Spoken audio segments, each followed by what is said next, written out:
यूं ही नहीं मिलती राही को मंजिल, एक जुनून सा दिल में जगाना होता है।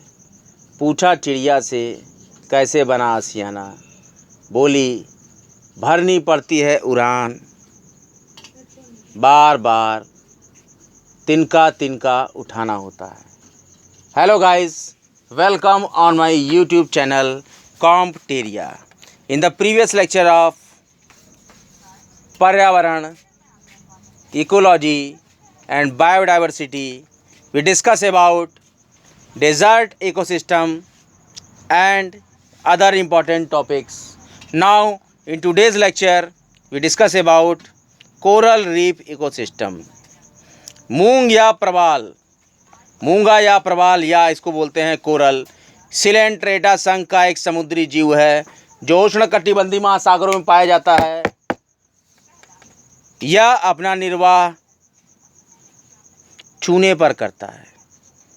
प्रवाल भित्ति का निर्माण 25 डिग्री उत्तरी से 25 डिग्री दक्षिणी अक्षांश के मध्य किसी द्वीप या तट के सहारे या यथोचित गहराई पर स्थित अंतःसागरीय चबूतरों पर होता है।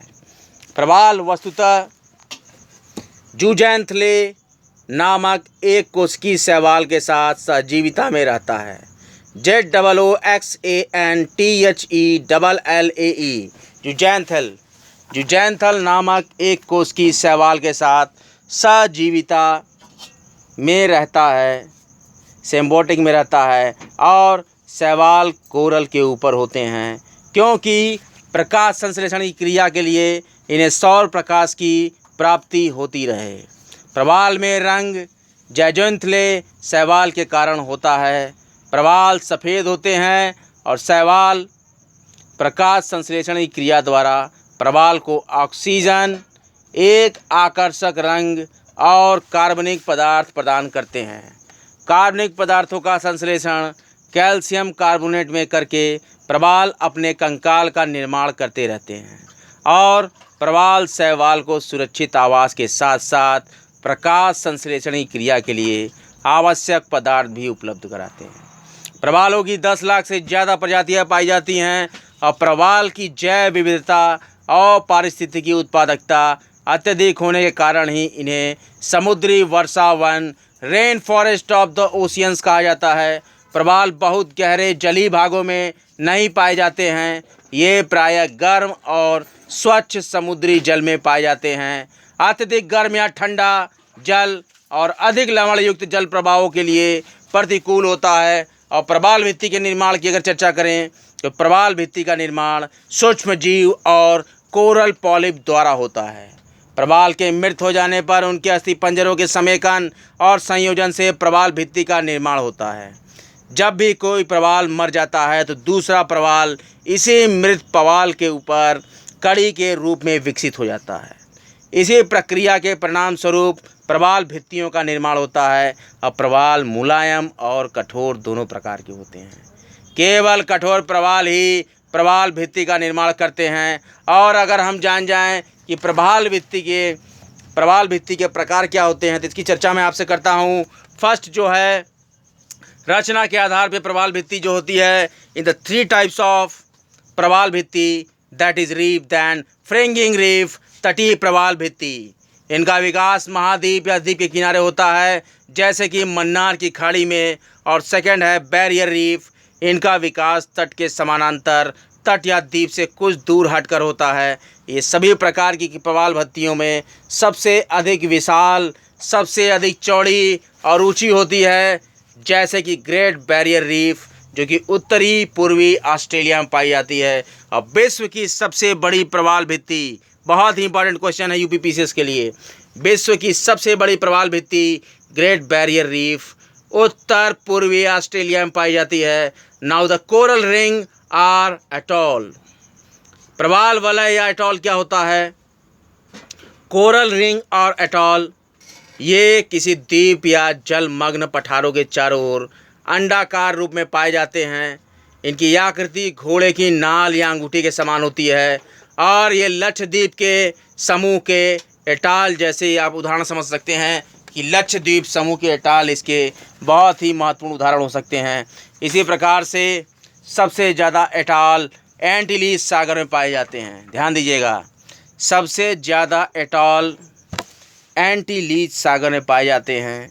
प्रवाह जल के बाहर जीवित नहीं रह सकते हैं, इसीलिए प्रवाल भित्ति हमेशा सागरी भाग में या सागर तल तक या सागर तल के नीचे ही पाए जाते हैं। और ज़्यादा से ज़्यादा प्रवाल भित्तियाँ सक्रिय महाद्वीपीय मग्न तटों पर पाई जाती हैं, जिनका सागरवर्ती भाग तीव्र ढाल युक्त और तटवर्ती भाग मंद ढाल वाला होता है।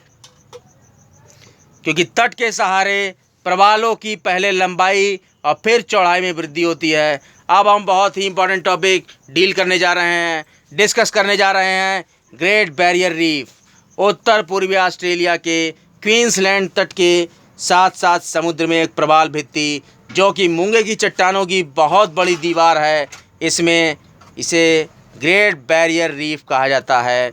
ये कोरल वॉल की लंबाई 1900 किलोमीटर है और ऑस्ट्रेलिया के विश्वविख्यात प्रकृति विज्ञानी और वन्यजीव विशेषज्ञ स्टीव इरविन का 4 सितंबर 2006 को क्वींसलैंड पोर्ट डगलस के निकट एक समुद्री दुर्घटना में निधन हो गया था। और इरविन ग्रेट बैरियर रीफ पर एक वृत्त चित्र का निर्माण कर रहे थे और इन्हें स्टिंग रे नाम की एक मछली का डंक लगा था, जिसके कारण वो मर गए थे। और अगर हम जानें कि किस प्रकार की दशाएं प्रवाल के डेवलपमेंट के लिए ज़रूरी है, तो हम सबसे पहला बिंदु चर्चा करेंगे कि 20 से 25 डिग्री सेंटीग्रेड का तापमान होना चाहिए। उष्णकटिबंधीय महासागरों में पाए जाने वाले प्रवाल और इनके जीवित रहने के लिए 20 से 25 डिग्री सेंटीग्रेड तापमान उपयुक्त होता है।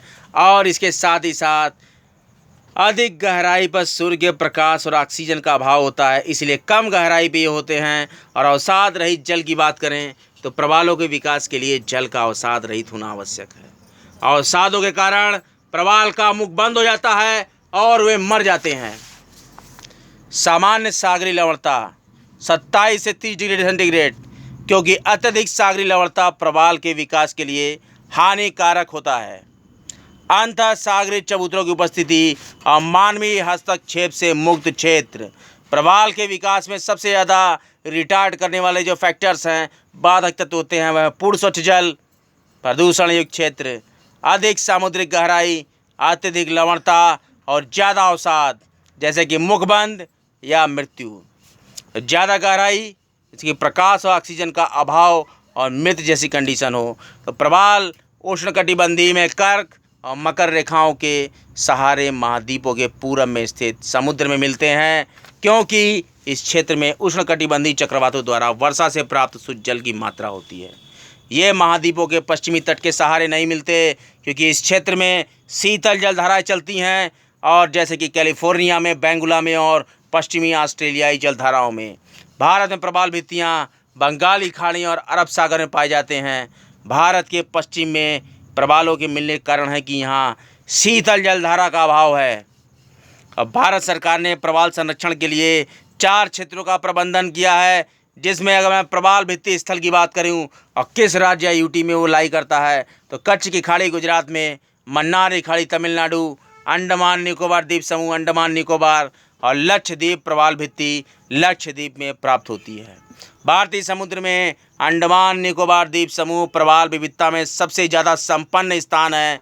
यहाँ प्रवालों की 179 प्रजातियाँ पाई जाती हैं और यहाँ तटीय प्रवाल भित्तियाँ, जिसको कि फ्रिंगिंग रीफ कहा जाता है, वो भी पाई जाती है। लक्षद्वीप में एटॉल प्रकार की प्रवाल भित्तियाँ पाई जाती हैं। प्रवालों में सबसे ज़्यादा विविधता पाए जाने के कारण इनको कौन सी उपमा दी जाती है, तो हम जान सकते हैं कि इनको महासागरी वर्षा वन। प्रवालों में सबसे अधिक विविधता पाए जाने के कारण इनको महासागरी वर्षा वन की उपमा दे सकते हैं। अब विश्व की 60% प्रवाल भित्तियाँ हिंद महासागर में पाई जाती हैं और जिनमें अधिकतम प्रवाल भित्तियाँ एटॉल टाइप की होती हैं। और सर्वाधिक प्रवाल विविधता अंडमान निकोबार द्वीप समूह में पाई जाती हैं। 179 टाइप्स ऑफ प्रजातियां ऑफ प्रवाल। सबसे कम प्रवाली विविधता कच्छ की खाड़ी में पाई जाती है, जो कि गुजरात में है।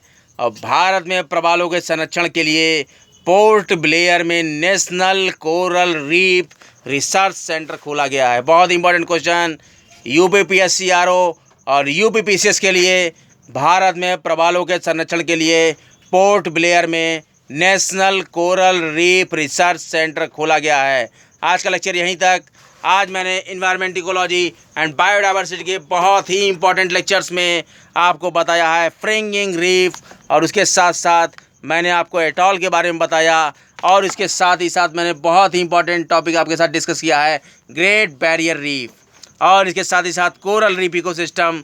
इस प्रकार से मैंने एक शॉर्ट लेक्चर में आपको इन्वायरमेंट इकोलॉजी और बायोडाइवर्सिटी के बहुत ही रोचक लेक्चर्स बताएं। इसमें से यूपीपीसीएस में, यूपीएससी पीईटी में और किसी भी प्रांत की पीसीएस परीक्षाओं में, और साथ ही साथ एसीएफ में, आरएफओ में, फॉरेस्टर में, वन दरोगा में, जहां भी साइंस के क्वेश्चंस पूछे जाते हैं इन्वायरमेंट इकोलॉजी के, वहां मेरे लेक्चर से ज़रूर प्रश्न आएंगे। मेरे लेक्चर्स को बहुत ध्यान से सुने। परीक्षाओं की घड़ियाँ चालू हैं, एक के पीछे दूसरी परीक्षाएँ हैं। कोरोना के कारण कुछ सर्कुलर्स आए हैं, इसमें गवर्नमेंट ने 24 से लेकर 31 तारीख तक कक्षा 1 से लेकर 8 तक के भारत के सारे स्कूलों को बंद करने के निर्देश दिए हैं। एमपी में मध्य प्रदेश सरकार ने अभी कांस्टेबल परीक्षाएं और मध्य प्रदेश लोक सेवा आयोग प्रारंभिक परीक्षा पे भी डेट बढ़ाने की कुछ बातें करने का भी चर्चाएं चल रही हैं। इसी के साथ उत्तर प्रदेश में भी जो भी परीक्षाएं भी अप्रैल के फर्स्ट वीक में होने वाली हैं, उनके भी डेट्स अभी बढ़ सकते हैं। इसी के साथ ही साथ आप मन लगा के पढ़ते रहिए, बढ़ते रहिए।